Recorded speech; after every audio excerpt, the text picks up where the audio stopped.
The second black gate is opened. Well, I didn't think we'd last this long. Might as well walk into some more danger.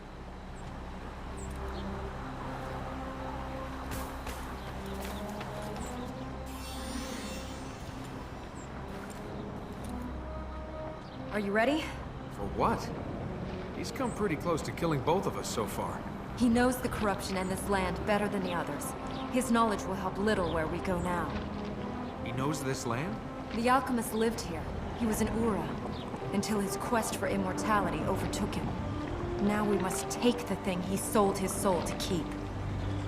You know, for a delicate flower of a princess, you've got a ruthless side.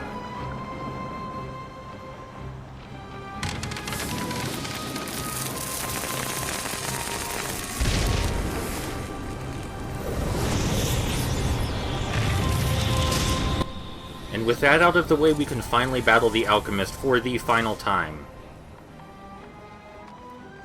So we found out why the Alchemist sold his soul to Ahriman. Immortality.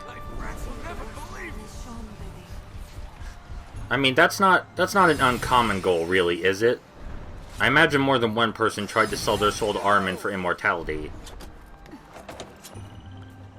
That does make the Alchemist's actions seem even more terrible, though, because he did what he did, presumably at least a little bit out of cowardice. There's probably more to it than that, though. I mean, everybody is afraid of death, yes. But something tells me his egotism had something to do with it as well. He might see his intelligence as a gift to the world and doesn't want it to die with him. Just like the hunter, it can become easy to separate yourself from the rest of humanity if you have the right mindset. The Alchemist used to live among the Aura. Maybe he was ostracized and that's why he doesn't quite view humans as equals anymore. People can be ostracized for asking good questions and doing good science as well. But somehow I don't think that's what happened with the Alchemist. The Aura seemed like they were a very forward-thinking society. So whatever he was up to, it must have been pretty bad. I do like that we get to run across the flying machines we saw in an earlier stage.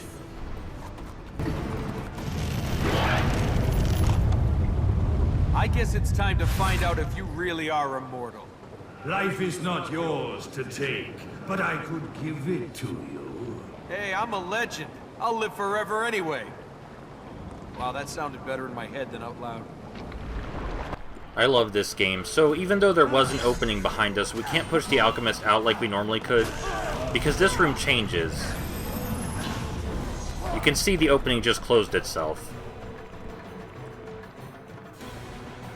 From this point onward in the game, all of the enemies, if you give them the upper hand, will start chaining quick-time events, and it can be hard to get out of that chain.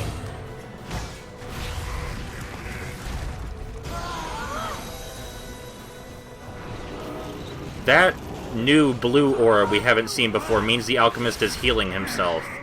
And now all of the corrupted will have that ability as well.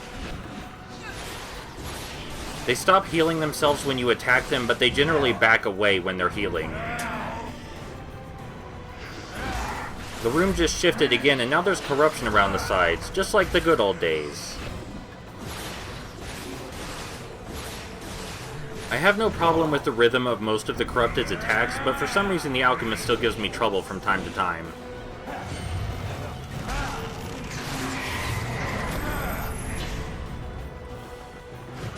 I think it's because I anticipate his attacks too much.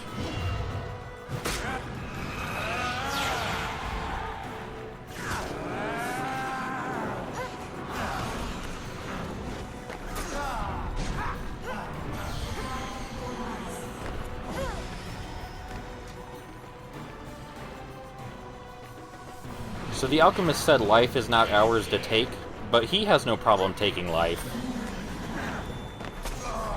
This furthers my idea that he thinks he's above everyone else. That he gets to have a completely separate morality from everybody else just because he's better.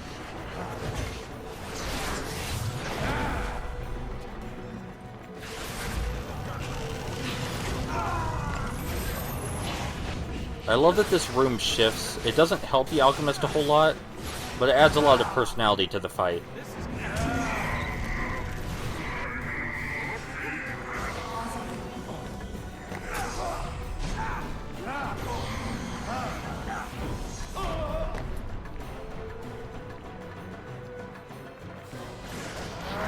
If you think of this as an observatory, which it is, it might make sense for the walls to move depending on where the stars are on any given night.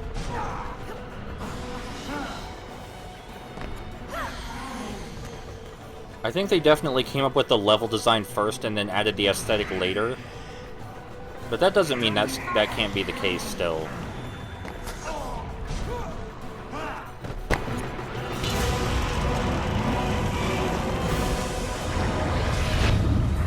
Pretty scared for an immortal. We gotta chase him now, don't we? He's not gonna make it easy when we corner him. I think you're probably right, considering how afraid he seems to be of his own death. I like the models of various planets in this room. Now, I can't tell what planets they're supposed to be. I think I saw Saturn. For these guys, we're going to use a move we haven't used in a long time, which is our grab and slash. It's a 2-hit combo, but it has massive knockback. It's very useful against normal enemies, I guess you could call them. Or if you want to knock the Alchemist off a ledge, but we can't do that anymore.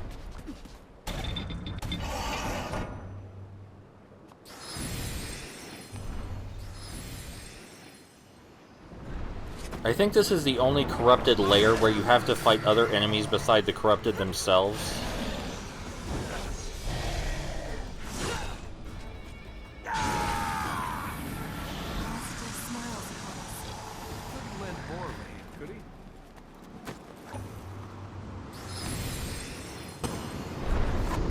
Whoa, this is high. And stay away from the edge.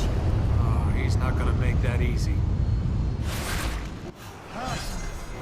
So the main challenge here is that the platform is super tiny, but the Alchemist himself only has very little health left.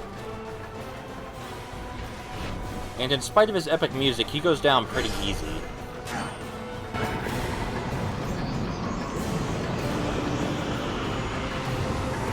Quickly!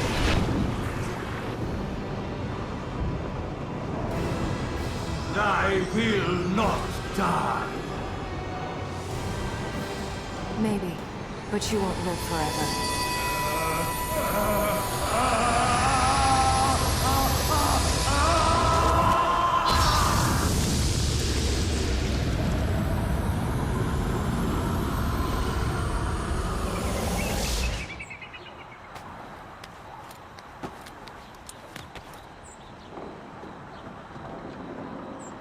I told you to stay away from the edge. Maybe, but you won't live forever? Well, you told him. Yeah, how's that for immortality? Now which one of us is gonna live forever? Whoa!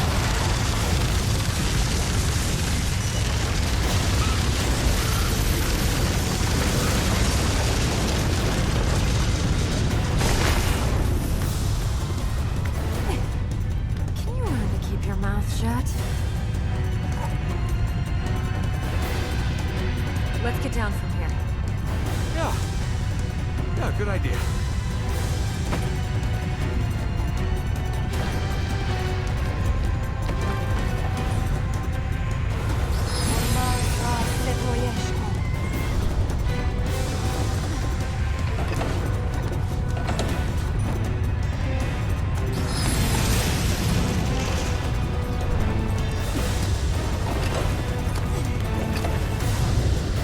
Watch for the next plate!